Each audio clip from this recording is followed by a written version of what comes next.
പരിശുദ്ധ പരമദിവ്യകാരുണ്യത്തിന് ആരാധനയും സ്തുതിയും പുകഴ്ചയും ഉണ്ടായിരിക്കട്ടെ. അടിക്കടിയുള്ള ജീവിത തകർച്ചകൾ കാരണം കർത്താവേ മനസ്സിടിഞ്ഞു പോരുണ്ട് ഈശോയെ.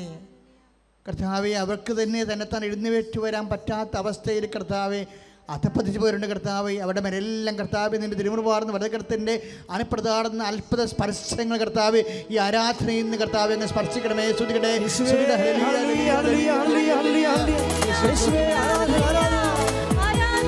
ദുഷ്ടൻ വീഴട്ടെ, എൻ്റെ കഷ്ടം മാറട്ടെ.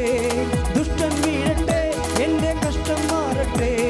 ദുഷ്ടിപ്പെട്ടുള്ളം നിന്നെ വാഴ്ത്തി പാടട്ടെ. ദുഷ്ടിപ്പെട്ടുള്ളം നിന്നെ വാഴ്ത്തി പാടട്ടെ. രക്തക്കോട്ട, രക്തക്കോട്ട, രക്തക്കോട്ട എനിക്ക് ചുറ്റും പടുത്തുയർത്തണമേ. ശക്തന്മാരാ ദൂതന്മാരെ എനിക്ക് ചുറ്റും കാവലിനായി നൽകിയിടണമേ. രക്തം രക്തം യേശുവിൻ രക്തം മോചനമേകും. യേശുവിൻ രക്തം, രക്തം രക്തം യേശുവിൻ രക്തം മോചനമേകും. യേശുവിൻ രക്തം. പരിശുദ്ധ പരമദിവ്യകാരുണ്യത്തിന് ആരാധനയും സ്തുതിയും പുകഴ്ചയും ഉണ്ടായിരിക്കട്ടെ. അയൽവാസികളുമായി ഭിന്നതയുള്ള കുടുംബങ്ങൾ, സംസാരിക്കാത്ത കുടുംബങ്ങൾ, സംസർഗമില്ലാത്ത കുടുംബങ്ങൾ, അകന്നു പോയവർ, ഓരോ വ്യക്തികളെയും വീടുകളെയും കാണുമ്പോൾ മനസ്സിന് ഭയം തോന്നുന്നവർ, വെറുപ്പ് തോന്നുന്നവർ, ഈർച്ച തോന്നുന്നവർ, ആധ്യാത്മികമായ കൃപയിൽ നിന്ന് അകന്നു പോയുടെ മേൽ കർത്താവിന് വിശുദ്ധമായ രക്തം തളിക്കപ്പെടട്ടെ. ശ്രുതികട്ടെ, ശ്രുതികട്ടെ. ഹല്ലേലൂയ, യേശുവേ ഹല്ലേലൂയ, ഹല്ലേലൂയ,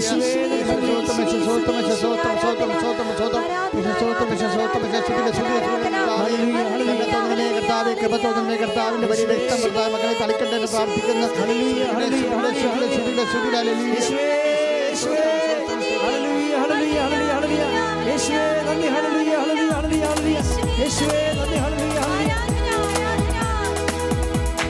കർത്താവൊഴികേതും നിന്നിൽ ഉച്ചിഷ്ടം പോലെ, കർത്താവൊഴികേതും നേരിൽ ഉച്ചിഷ്ടം പോലെ.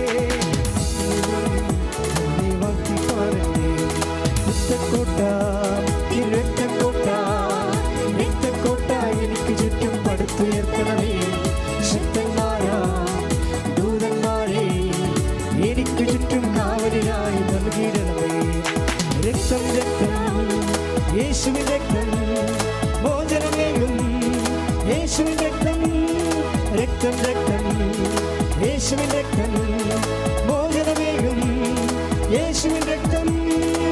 പരിശുദ്ധ പരമദിവ്യകാരുണ്യത്തിന് നേരവും ആരാധനയും സ്തുതിയും പുകഴ്ചയും ഉണ്ടായിരിക്കട്ടെ. ജീവിതം വഴിമുട്ടിയവർ, യാത്രയിൽ അന്യദേശങ്ങൾ അകപ്പെട്ടു പോയവർ, തിരിച്ചു വരാൻ നിർവാഹമില്ലാത്തവർ, തിരിച്ചു വന്നവർക്കൊന്നും ജോലിയില്ലാത്തവർ, കുടുംബം എങ്ങനെ മുന്നോട്ട് കൊണ്ടുപോകണമെന്ന് അറിയാൻ പാടില്ലാതെ വിഷമിക്കുന്നവരെല്ലാം മാതാവിൻ്റെ മധ്യസ്ഥ സമർപ്പിച്ചുകൊണ്ട് ഈശോ തിരുസന്നിധിയിൽ സമർപ്പിച്ച് പ്രാർത്ഥിക്കുന്നു. കർത്താവേ, പരിശുദ്ധമ്മയുടെ മധ്യസ്ഥ സമർപ്പിച്ചിരിക്കുന്ന ഓരോ വിഷയങ്ങളും വ്യക്തികളെയും കർത്താവേ, ജീവിതം എന്ത് ചെയ്യണമെന്ന് അറിയാൻ പാടില്ലാതെ വഴിയറിയാൻ പാടില്ല നിൽക്കുന്ന, വഴിമുട്ടി നിൽക്കുന്നവർ, മുഴിമുട്ടി നിൽക്കുന്ന കർത്താവേ, അങ്ങനെ തിരുസന്നിധിയാണ് കണ്ണീരിന് കർത്താവേ, കണ്ണീരോടെ കരുണയ്ക്ക് വേണ്ടി സമർപ്പിച്ച് പ്രാർത്ഥിക്കുന്ന കർത്താവേ, അവർക്കങ്ങ് വഴി കാണിച്ചു കൊടുക്കണമേ.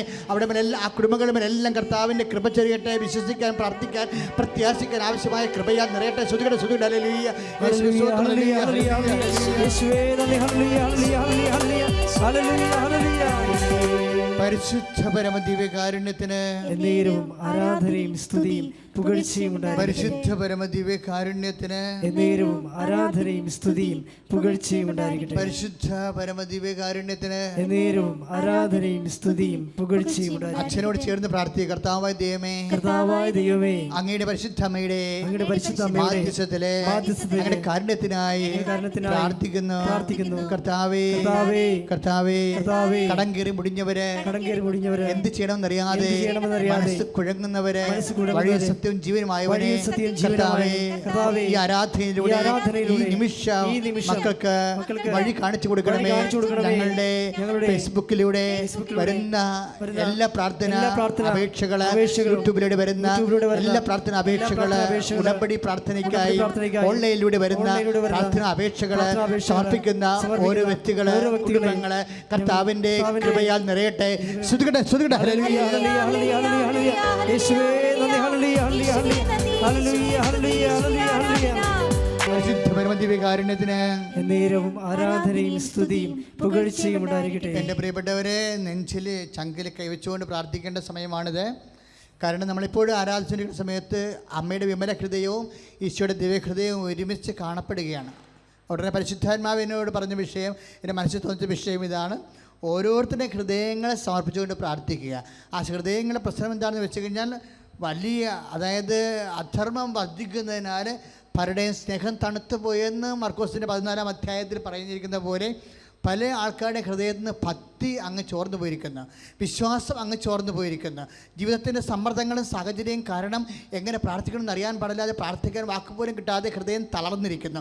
അതുകൊണ്ട് പരിശുദ്ധമ്മയുടെ മധ്യസ്ഥ ഈശോയുടെ നാമത്തിൽ നിങ്ങളുടെ ഹൃദയത്തിൽ നിങ്ങൾ കൈവച്ചിട്ട് പ്രാർത്ഥിക്കുക. അച്ഛൻ നിങ്ങൾക്ക് വേണ്ടി പ്രാർത്ഥിക്കുന്നു. ഇപ്പോഴും കർത്താവ് ഹൃദയത്തെ ശക്തീകരിക്കുന്ന സമയമാണ്. കർത്താവെ, ഹൃദയത്തെ കൈവച്ച് പ്രാർത്ഥിക്കാൻ നീ ആവശ്യപ്പെട്ട അനുസരിച്ചുകൊണ്ട് അടിയൻ ആവശ്യപ്പെട്ട് മക്കളോട് കർത്താവ് ഈ നിമിഷം അവരെ ഹൃദയത്തെ കൈവച്ച് പ്രാർത്ഥിക്കണം. ഈശോയെ, പല രോഗങ്ങൾ കാരണം, സാമ്പത്തിക തകർച്ച കാരണം, കുടുംബത്തെ കലഹം കാരണം, അധർമ്മം വർദ്ധിക്കുന്നത് കൊണ്ട് സ്നേഹം തണുത്തുപോയ കുടുംബങ്ങളിലെ ഹൃദയങ്ങളിൽ കർത്താവ് അങ്ങ് സ്പർശിക്കണമേ. യേശു ക്രിസ്തുവിൻ്റെ വിശുദ്ധമായ രക്തം ഹൃദയത്തെ തളിക്കപ്പെടട്ടെ, ഹൃദയം ശക്തിപ്പെടട്ടെ. പരിശുദ്ധാത്മാ കൃപയാൽ ഹൃദയം ജ്വലിക്കട്ടെ, ഭക്തി ജ്വലിക്കട്ടെ, വിശ്വാസം ജ്വലിക്കട്ടെ, സ്നേഹം ജ്വലിക്കട്ടെ. ഹല്ലേലൂയ, ഹല്ലേലൂയ, ഹല്ലേലൂയ, ഹല്ലേലൂയ. യേശുവേ നന്ദി, ഹല്ലേലൂയ, ഹല്ലേലൂയ, ഹല്ലേലൂയ. പരമദിവ്യകാരുണ്യത്തിന് നേരവും ആരാധനയും സ്തുതിയും പുകഴ്ചയും ഉണ്ടായിരിക്കട്ടെ. പ്രിയമുള്ളവരെ, മരണം സംഭവിച്ച വീടുകള്, പുതുതായിട്ട് സാമൂഹ്യ വ്യാപനത്താൽ കോവിഡ് ബാധിച്ച കുടുംബങ്ങൾ, അവിടെ തളർന്നുപോയ മനസ്സുകൾ, ഇങ്ങനെ ഞങ്ങളുടെ കുടുംബത്തിന് സംഭവിക്കുന്ന ഒരിക്കൽ സ്വപ്നത്തെ പോലും വിചാരിക്കാത്ത ആകസ്മികമായി സംഭവിച്ചപ്പോഴേ കർത്താവെ മനസ്സ് തളർന്നു പോയവർ, ഇനി എന്തൊക്കെയാണ് കുടുംബം സംഭവിക്കാൻ പോകുന്നതെന്ന് അറിയാൻ പാടില്ലാത്ത ഹൃദയത്തിൽ ഇരുട്ട് കയറിയവിടെ മേൽ എല്ലാം കർത്താവിൻ്റെ കരുണ ചൊരിയട്ടെ. കർത്താവ്, ഈ ആരാധന കർത്താവ് ജ്വലിച്ചു നിൽക്കുന്ന ദിവ്യകൃപാന കർത്താവ് ആശ്രയിച്ചുകൊണ്ട് അടിയാൻ പ്രാർത്ഥിക്കണം. ഈശോയെ, ഇതുപോലെ ഇരുട്ട് വന്ന കുടുംബങ്ങൾ, മനസ്സ് തളർന്നു പോയുടെ മേലെല്ലാം കർത്താവിൻ്റെ രക്തം ചൊരിയട്ടെ. ഈശോ, ഈ നിമിഷം കർത്താവേ അവർക്ക് വെളിച്ചം ലഭിക്കട്ടെ, പ്രാർത്ഥിക്കാനുള്ള കൃപ ലഭിക്കട്ടെ. ഹല്ലേലൂയ, ഹല്ലേലൂയ, ഹല്ലേലൂയ. യേശുവേ നന്ദി, ഹല്ലേലൂയ, ഹല്ലേലൂയ, ഹല്ലേലൂയ, ഹല്ലേലൂയ, ഹല്ലേലൂയ, ഹല്ലേലൂയ. ഓ നീ അഭിഷേകമേ, ഓ നീ അഭിഷേകമേ, കാറ്റായി വീശണമേ, ഈ കാറ്റായി വീശണമേ. ഓ നീ അഭിഷേകമേ, അഭിഷേകമേ, കാറ്റായി വീശണമേ, ഈ കാറ്റായി വീശണമേ.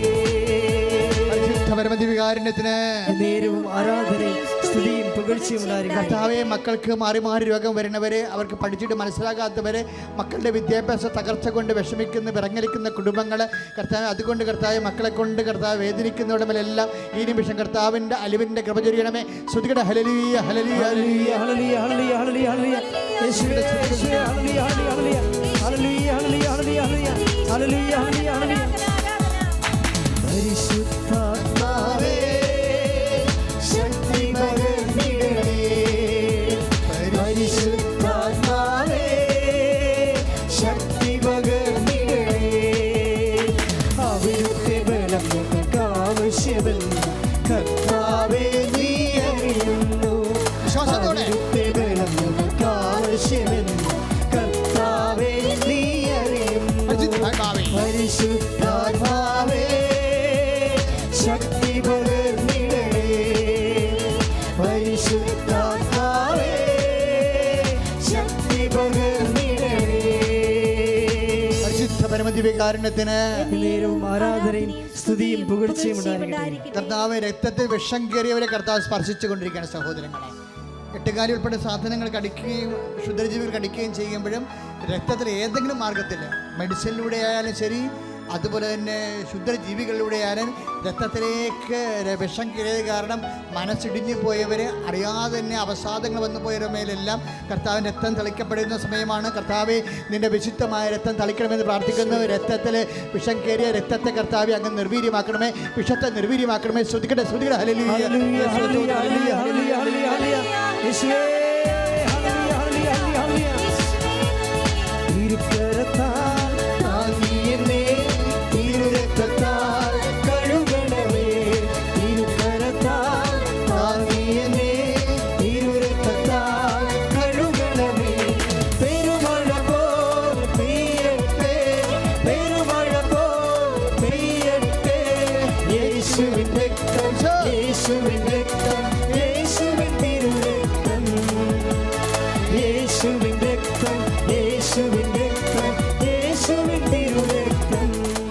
പരിശുദ്ധ അമ്മയ്ക്കും ദൈവകുമാരനും ഒരുപാട് നന്ദി പറയുന്നു.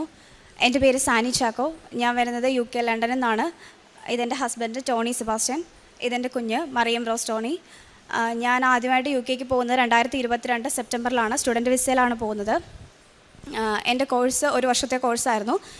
ആ കോഴ്സ് കഴിയുന്നതിൻ്റെ ലാസ്റ്റ് ടൈമിൽ എനിക്കൊരു 4 അസസ്മെൻറ്റ് സബ്മിറ്റ് ചെയ്യാനുണ്ടായിരുന്നു. അസസ്മെൻറ്റ് സബ്മിറ്റ് ചെയ്തപ്പോൾ 4 എണ്ണം സബ്മിറ്റ് ചെയ്തപ്പോൾ റോങ് സൈറ്റിലാണ് ഞാൻ സബ്മിറ്റ് ചെയ്തു പോയത്. അപ്പോഴൊന്നും ഞാനത് അറിഞ്ഞില്ല. റിസൾട്ട് വന്നപ്പോഴും 4 സബ്ജക്റ്റിനും പാസ്സായി, 4 മൊഡ്യൂൾസിനും പാസ്സായതായിട്ടാണ് കാണിച്ചത്. 4 മൊഡ്യൂൾസിന് പാസ്സായി. പക്ഷേ ഒന്നുകൂടെ റീചെക്ക് ചെയ്തപ്പോഴാണ് എൻ്റെ സൈറ്റ് മാറിയാണ് ഞാൻ സബ്മിറ്റ് ചെയ്തത്. എങ്കിലും സബ്ജക്റ്റ് പാസ്സായിട്ടുണ്ട്. പക്ഷേ ഡിസിഷൻ വന്നപ്പോൾ ഞാൻ ഇയർ റിപ്പീറ്റ് ചെയ്യണം എന്ന് പറഞ്ഞിട്ടാണ് എനിക്ക് ഡിസിഷൻ വന്നത്. അതായത് ഞാൻ ഈ 1 വർഷത്തെ കോഴ്സ് അടുത്ത വർഷം ഒന്നുകൂടി ചെയ്യണം. പക്ഷേ എക്സ്ട്രാ പേയ്മെൻറ്റ് അടയ്ക്കേണ്ടത് കൊണ്ടും അല്ലാതെ ഞാൻ ഒരുപാട് കഷ്ടപ്പെട്ടാണ് അസസ്മെൻ്റൊക്കെ സബ്മിറ്റ് ചെയ്തത്. അപ്പോൾ ആ ഒരു ബുദ്ധിമുട്ട് കൊണ്ടിട്ട് എനിക്ക് രണ്ടാമത് ഇയർ റിപ്പീറ്റ് ചെയ്യാൻ വളരെ സങ്കടമായിരുന്നു. അപ്പോൾ ഞാനത് ചെയ്യുന്നില്ല. എനിക്ക് വേറെ എന്തെങ്കിലും ഒരു ഓപ്ഷൻ ഉണ്ടോ എന്നറിയാൻ വേണ്ടിയിട്ട് ഞാൻ എൻ്റെ പ്രൊഫസറുമായിട്ട് കോൺടാക്റ്റ് ചെയ്തു. അപ്പോൾ അവർ പറഞ്ഞു ഒരു ഓപ്ഷനും ഇല്ല, വേറെ ഒന്നും ചെയ്യാൻ പറ്റില്ല എന്ന് പറഞ്ഞു. അങ്ങനെയാണ് എൻ്റെ അമ്മയും മദറിൻലോ ഹസ്ബൻഡ് അമ്മയും ഇവിടെ ഉടമ്പടി എടുത്തിട്ടുണ്ടായിരുന്നു. അമ്മ എന്നോട് പറഞ്ഞു ഓൺലൈനായിട്ട് ഉടമ്പടി എടുക്കുക എന്ന് പറഞ്ഞു. അങ്ങനെ ഞാൻ ഓൺലൈനായിട്ട് ഉടമ്പടി എടുത്തു.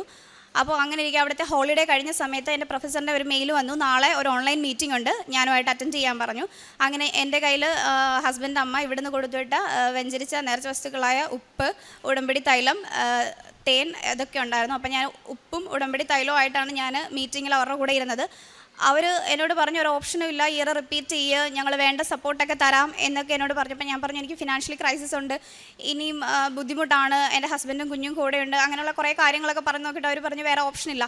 അവസാനം മീറ്റിംഗ് എൻഡ് ചെയ്യുന്ന ടൈമിൽ അവരെന്നോട് പറഞ്ഞു ഒരു കാര്യം ചെയ്യാം, നിനക്ക് ക്രെഡിറ്റ്സ് 160 എബവ് ഉണ്ടെങ്കിൽ 160 ക്രെഡിറ്റ്സ് കൂടുതലുണ്ടെങ്കിൽ കോഴ്സ് ഞാൻ പാസ്സാക്കി തരാം എന്നോട് പറഞ്ഞു. അങ്ങനെ ഞാൻ പറഞ്ഞു ഓക്കെ, അങ്ങനെ ഒരു ഓപ്ഷൻ ഉണ്ടെങ്കിൽ ഞാൻ അതുമായിട്ട് മുന്നോട്ട് പോകാൻ തയ്യാറാണെന്ന് പറഞ്ഞു. അങ്ങനെ അവരെന്നോട് പറഞ്ഞു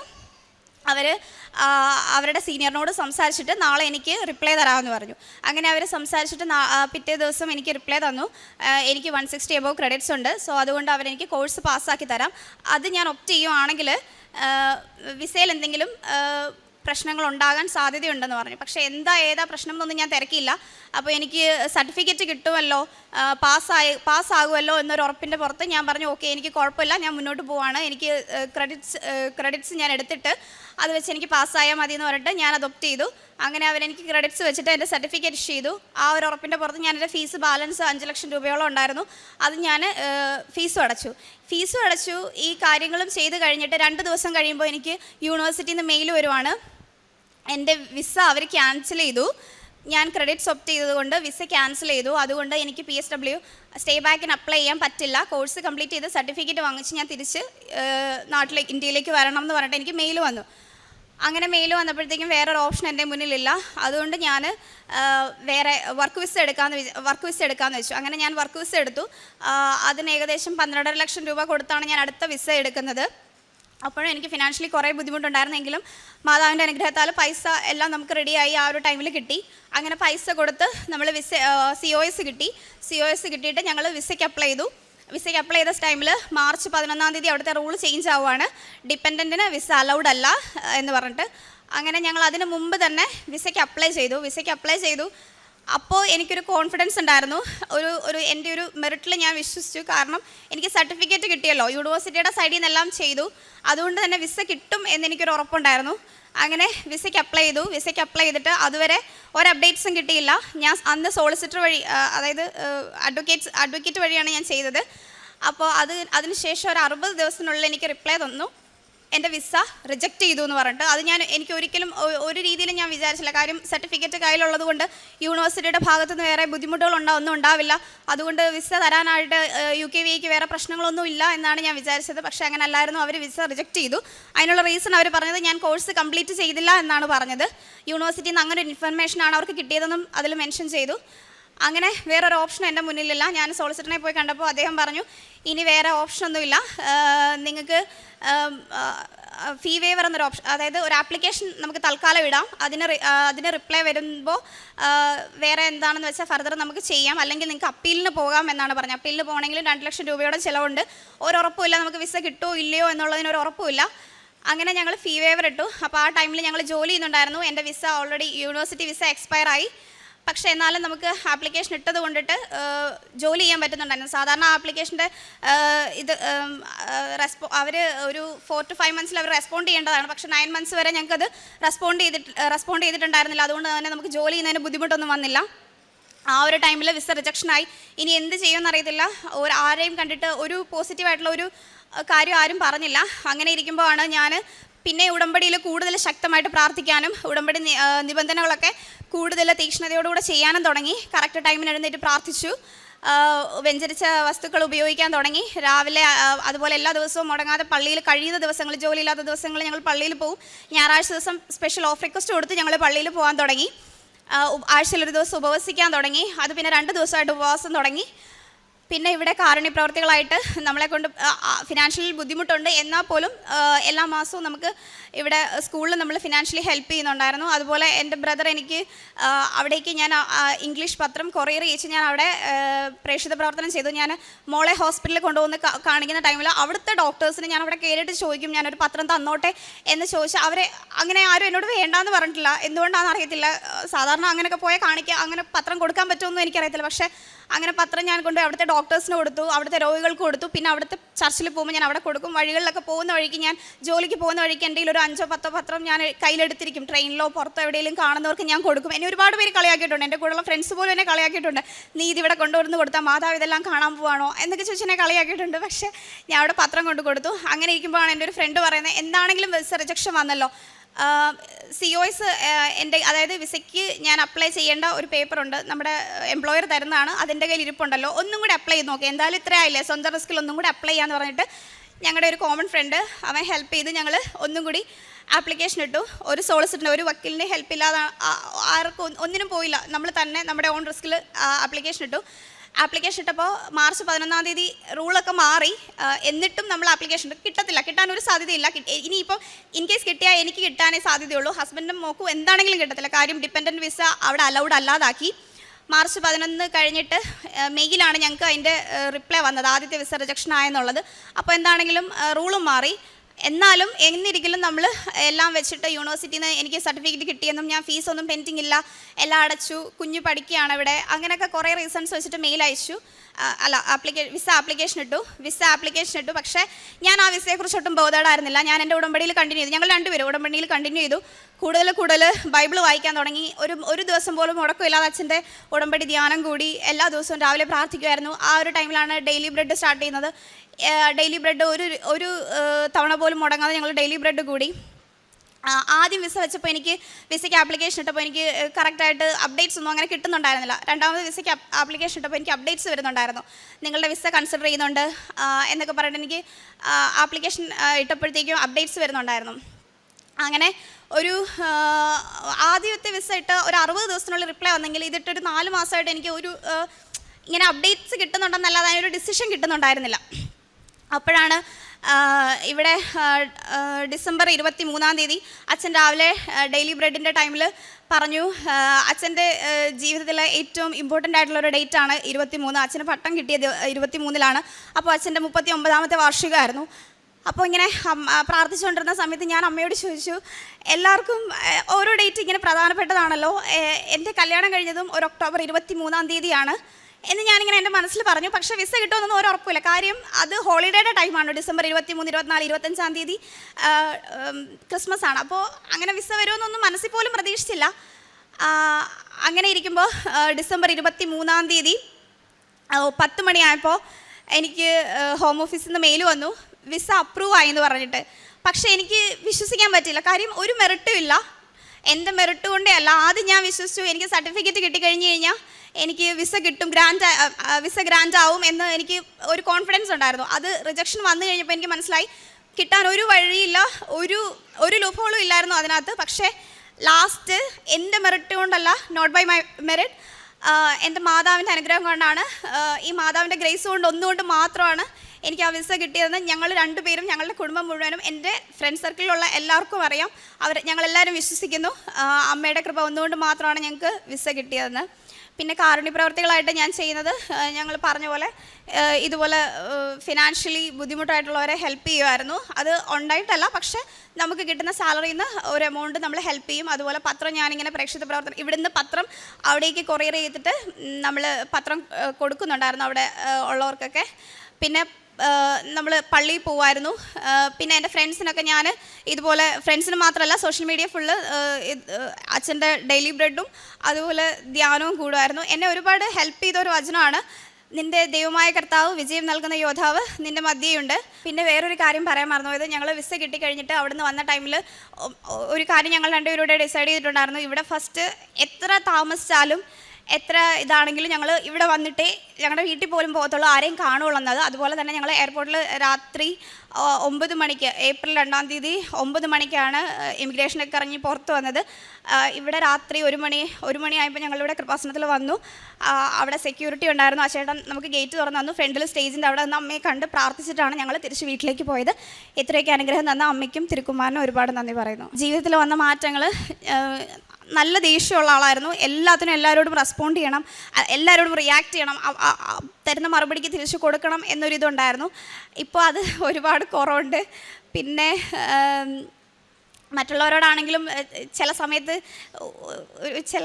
ഒട്ടും കരുണയില്ലാത്ത പോലൊക്കെ അടുത്ത് നിൽക്കുന്നവർക്കൊക്കെ ഫീൽ ചെയ്യും. പക്ഷേ അതിൽ നിന്നൊക്കെ ഒരുപാട് മാറ്റം ഉണ്ടായിട്ടുണ്ട്. വർക്ക് ചെയ്യുന്ന കൊളീഗ്സിനോടാണെങ്കിലും നേരത്തെ നന്നായിട്ട് എല്ലാവരോടും ഷൗട്ട് ചെയ്യുകയൊക്കെ ചെയ്യുമായിരുന്നു. ഇപ്പോൾ അതൊക്കെ ഒരുപാട് മാറ്റമുണ്ട്. ഞാൻ കഴിവതും ആരോടും ദേഷ്യപ്പെടാറോ ഒന്നുമില്ല. ദൈവമാതാവിനും തിരുക്കുമാരനും ഒരുപാട് നന്ദി.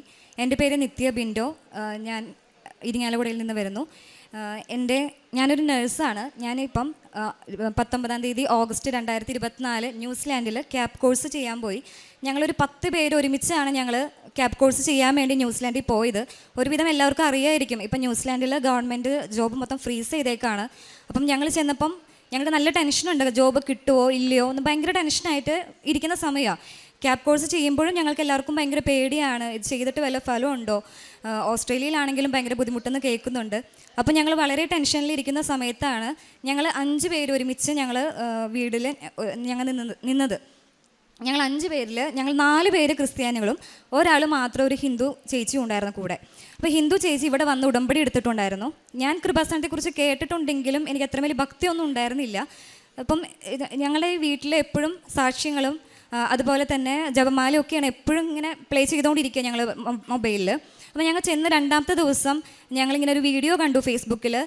മെഴുകുതിരിയിൽ ഒരു റോസാപ്പൂവ് വന്നിരിക്കുന്ന ഒരു വീഡിയോ കണ്ടു നമ്മുടെ കൃപാസനത്തിൻ്റെ മെഴുകുതിരിയിൽ. അപ്പോൾ ഇത് കണ്ടു ഞങ്ങൾ വിട്ടു. വൈകുന്നേരം ഈ ഹിന്ദു ചേച്ചി പ്രാർത്ഥിക്കാൻ ഇരുന്നപ്പം ഞങ്ങളും പറഞ്ഞു ഞങ്ങൾ വരാൻ ചേച്ചി എന്നും പറഞ്ഞു ഞങ്ങളെല്ലാവരും 5 പേര് ഒരുമിച്ച് പ്രാർത്ഥിക്കാനിരുന്ന സമയത്ത് ഒരു ഏകദേശം ജപമാല തീരാറായി കഴിഞ്ഞപ്പോൾ നമ്മുടെ മെഴുകുതിരിയുടെ തുമ്പ് ഇങ്ങനെ വളഞ്ഞു വരുന്ന പോലെ കണ്ടു. ഇത് കഴിഞ്ഞ് പ്രാർത്ഥന കഴിഞ്ഞു ഞങ്ങൾ തിരി ഊതാൻ വേണ്ടി ചെന്നപ്പോഴാണ് നല്ലൊരു റെഡ് കളറിൽ ഒരു ഹാർട്ട്, നല്ല ജ്വലിക്കുന്ന ഹാർട്ട്. അതെനിക്കിവിടെ എത്ര എക്സ്പ്ലെയിൻ ചെയ്യണമെന്ന് അറിയില്ല, കാരണം അത്രയും ഭംഗിയുള്ളൊരു ഹാർട്ട് ഇങ്ങനെ വിടർന്ന് നിൽക്കുവാണ്. അപ്പം ഞങ്ങളത് എല്ലാവരും കൂടി പ്രാർത്ഥിച്ചു. അതിനുശേഷം പിറ്റേ ദിവസം ഞങ്ങൾ പള്ളിയിൽ പോയപ്പോഴും അറിയാമല്ലോ എല്ലാവരും ഇംഗ്ലീഷുകാരെ മാത്രമേ കാണുന്നുള്ളൂ. ഞങ്ങൾ ചെന്നപ്പോൾ വഴിയിൽ 2 മലയാളി നഴ്സുമാർ തന്നെ ഇരിക്കുന്നുണ്ട്. അപ്പോൾ ഞങ്ങൾ അവരോട് വർത്തമാനം പറഞ്ഞപ്പം ഞങ്ങൾ തലേ ദിവസത്തെ ഒരു ഞങ്ങളുടെ അനുഭവം അവരോട് പറഞ്ഞു. കാരണം അവരുടെ കയ്യിൽ കൃപാസനത്തിൻ്റെ കാശുരൂപം ഞങ്ങൾ കണ്ടു. അപ്പോൾ അവരോട് പറഞ്ഞപ്പോൾ അവർ ഞങ്ങളോട് പറഞ്ഞു, മക്കളെ നിങ്ങൾ ഇന്ന് തന്നെ പോയിട്ട് ഓൺലൈൻ ഉടമ്പടി എടുക്കുക, ഇപ്പോൾ ഇതാലേ പറ്റുള്ളൂ, നിങ്ങൾ ഓൺലൈൻ ഉടമ്പടി എടുക്കാൻ പറഞ്ഞു. ഞങ്ങൾ അപ്പം തന്നെ വീട്ടിൽ ചെന്നു, ഓൺലൈൻ ഉടമ്പടി എടുത്തു. ഞങ്ങൾ ബാക്കി 4 പേരും ഓൺലൈൻ ഉടമ്പടി എടുത്തു, പ്രാർത്ഥിക്കാൻ തുടങ്ങി. അപ്പം നമ്മുടെ ബഹുമാനപ്പെട്ട അച്ഛൻ്റെ ധ്യാനം ഞങ്ങൾ കേൾക്കാൻ തുടങ്ങിയായിരുന്നു. അപ്പോൾ അച്ഛൻ പറയുന്ന ഒരു വാക്കുണ്ട്, നിങ്ങൾ ഡേറ്റ് ഇട്ട് പ്രാർത്ഥിക്കണം. അപ്പം ഞങ്ങൾ ഡേറ്റ് ഇട്ട് പ്രാർത്ഥിച്ചു. ഞാനിട്ട ഡേറ്റ് എന്ന് പറഞ്ഞാൽ ജനുവരി 16 എന്ന് പറഞ്ഞ ഡേറ്റാണ്. ഞങ്ങൾ വിസിറ്റിംഗ് വിസയിലാണ് പോയത്. 6 മാസമാണ് ഞങ്ങൾക്ക് ന്യൂസിലാൻഡിൽ നിൽക്കാൻ പറ്റുള്ളൂ. അപ്പോൾ ഈ ജനുവരി 16 തീയതിക്കുള്ളിൽ എനിക്കൊരു ജോലി വേണം ഈശോയെ മാതാവി എന്ന് പ്രാർത്ഥിക്കുമായിരുന്നു. പിന്നീട് കുറേ ഇൻ്റർവ്യൂസൊക്കെ അറ്റൻഡ് ചെയ്തു. എല്ലാ ഇൻ്റർവ്യൂവും കഴിയുമ്പോൾ അറിയാൻ മാത്രമേ നേരമുള്ളൂ. ഇപ്പോഴത്തെ എല്ലാവർക്കും അറിയാം ആ ഒരു സിറ്റുവേഷൻ.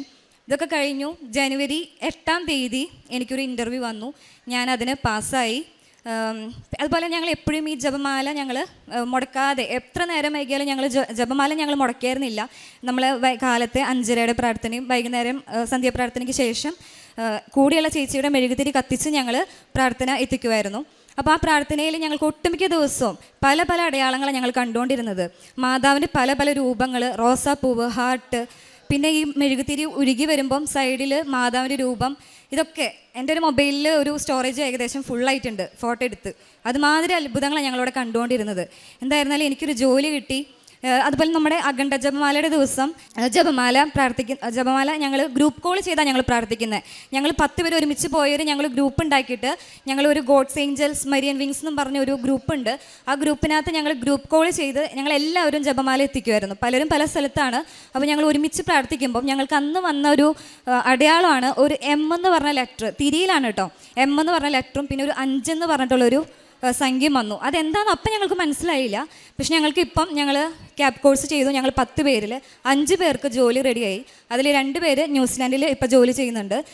എൻ്റെ കൂടെ തന്നെ ഞങ്ങൾ വന്ന ഈ 10 പേരിൽ തന്നെ ഒരാളും കൂടി എൻ്റെ കൂടെ നാളെ ഓസ്ട്രേലിയയിലേക്ക് ഞങ്ങൾ പോവുകയാണ്. അതുപോലെ തന്നെ ഒരാൾക്കും കൂടി ഇപ്പോൾ റീസെൻ്റ്ലി കിട്ടിയിട്ടുണ്ട്. എന്തായാലും 1000 നന്ദി. ഇത്രയും വലിയൊരു സിറ്റുവേഷനിൽ ഞങ്ങൾക്ക് ഇങ്ങനെ ഒരു ജോലി തന്ന് അനുഗ്രഹിച്ച മാതാവിനും തിരുക്കുമാരനും 1000 നന്ദി. Thank you. ഒരു കാര്യം പറയാൻ മറന്നുപോയി. അവിടെ ന്യൂസിലാൻഡിലായിരിക്കുമ്പോൾ നമുക്ക് അധികം കാര്യങ്ങൾ ചെയ്യാൻ പറ്റിയിട്ടില്ല. എന്നാലും ഞങ്ങളെക്കൊണ്ട് പരമാവധി പറ്റാവുന്ന രീതിയിൽ ഞങ്ങളെ ലാൻഡ് ലോണറിൻ്റെ വീട്ടിൽ അവർ പ്രായമായവരാണ്. അപ്പം അവർക്ക് വേണ്ട സഹായങ്ങൾ വീട്ടിൽ ചെറിയ ചെറിയ സഹായങ്ങൾ പറ്റാവുന്നതൊക്കെ അവർക്ക് ഞങ്ങൾ ചെയ്തു കൊടുത്തായിരുന്നു. പിന്നെ ഞങ്ങൾക്ക് അവിടെ ഒരു കമ്മ്യൂണിറ്റി സെൻ്റർ ഉണ്ട്. അവിടെ പോയിട്ട് അവിടെ ഡ്രസ്സുകളൊക്കെ നമ്മൾ പാവപ്പെട്ടവർക്ക് കൊടുക്കുന്ന ഒരു സ്ഥലമൊക്കെയാണ്. അപ്പോൾ അവിടെ പോയിട്ട് അതൊക്കെ മടക്കി വെക്കാനൊക്കെ ആയിട്ടും അങ്ങനെയൊക്കെ സാധനങ്ങളൊക്കെ ഒതുക്കി വെക്കാനൊക്കെ ആയിട്ട് ഞങ്ങൾ സഹായിച്ചായിരുന്നു. പിന്നെ കുർബാന, കുമ്പസാരം അതൊന്നും ഞങ്ങൾ മുടക്കിയിട്ടില്ല. അവിടെയെന്ന് പറഞ്ഞാലും മലയാളം പള്ളിയുണ്ട്, അച്ഛന്മാരുണ്ട്. അപ്പോൾ അവിടെ കുർബാനയാണെങ്കിലും കുമ്പസാരാണെങ്കിലും ഒന്നും ഞങ്ങൾ സൺഡേസിലൊക്കെ പോയി മാക്സിമം പറ്റാവുന്ന രീതിയിൽ ഞങ്ങൾ അറ്റൻഡ് ചെയ്തിട്ടുണ്ട്. ഇനി അങ്ങോട്ട് ഞാൻ ഓൺലൈൻ ഉടമ്പടി എടുത്തത്, ഇന്നിപ്പോൾ വന്ന് ഇവിടെ ഉടമ്പടി എടുത്തു. അതുപോലെ തന്നെ ഇൻ്റർവ്യൂവിന് അറ്റൻഡ് ചെയ്യുന്ന സമയത്ത് നമ്മുടെ കാശുരൂപം വെച്ചിട്ട് ഞങ്ങൾ ലാപ്ടോപ്പിൻ്റെ സൈഡിൽ കാശുരൂപം വെച്ച് പ്രാർത്ഥിക്കും. വളരെ ടെൻഷൻ ഫ്രീ ആയിട്ട് നമുക്ക് ഇൻ്റർവ്യൂ അറ്റൻഡ് ചെയ്യാനായിട്ട് അത് കാരണം പറ്റിയിട്ടുണ്ട്. ഒട്ടും തന്നെ വിറയൊന്നും ഇല്ലാതെ നമുക്ക് പ്രാർത്ഥിക്കാൻ പറ്റി. അതുപോലെ ഇൻ്റർവ്യൂ നമ്മൾ ഓരോ ഹോസ്പിറ്റലിലൊക്കെ CV കൊണ്ടു കൊടുക്കാൻ പോകുമ്പോൾ ഉപ്പ് ഞങ്ങളെടുത്ത് കയ്യിൽ പിടിക്കും. അതുപോലെ കാശുരൂപം നമ്മളിങ്ങനെ കയ്യിൽ പിടിക്കുക, എല്ലാവരും ഇങ്ങനെ മാറി മാറി കയ്യിൽ പിടിക്കും. കാരണം ഒരു കാശുരൂപേ ഉള്ളൂ.